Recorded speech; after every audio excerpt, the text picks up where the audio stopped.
L'ex-prince Andrew défie Charles III, sa pose fière à cheval fait polémique. L'ombre de Windsor, la promenade solitaire d'un prince déchu.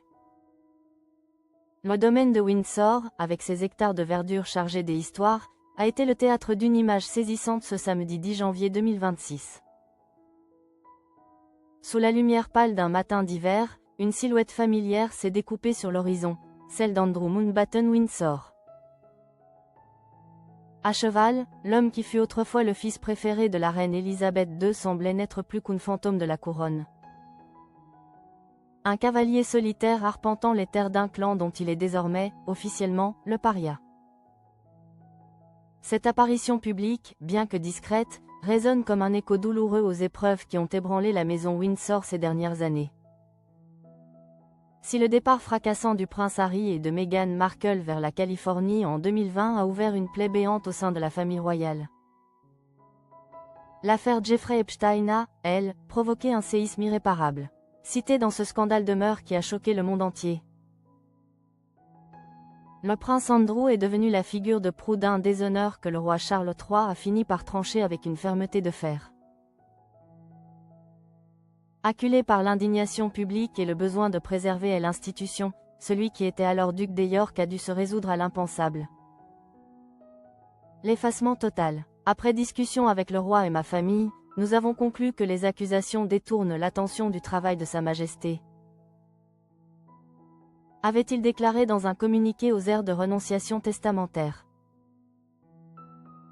Dans cette lettre de déchéance, l'émotion affleurait derrière la rigueur protocolaire. En annonçant qu'il n'utiliserait plus son titre ni les honneurs conférés par sa naissance, Andrew tentait un ultime geste de loyauté envers la couronne. Je n'utiliserai donc plus mon titre ni les honneurs qui m'ont été conférés, martelait-il.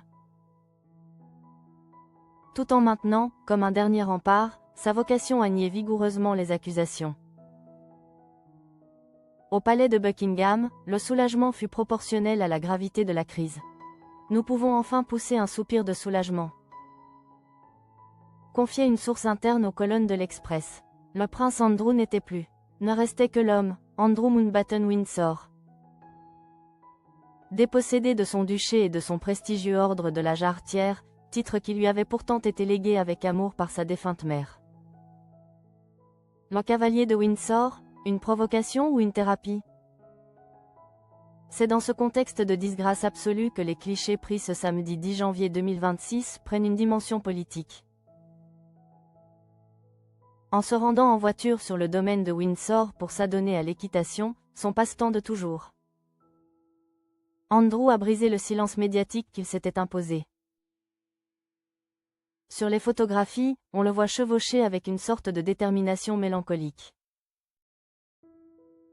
Pour certains, c'est le signe d'un homme cherchant la paix dans le seul refuge qu'il lui reste, les terres de son enfance. Pour d'autres, outre-Manche, cette promenade matinale au cœur du domaine royal est perçue comme une présence encombrante, un rappel constant des scandales que la monarchie tente désespérément d'enterrer.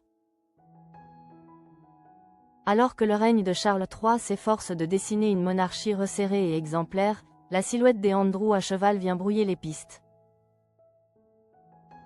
Entre les murs du château de Windsor, le silence règne, mais à l'extérieur, ces clichés déclenchent déjà de vives réactions.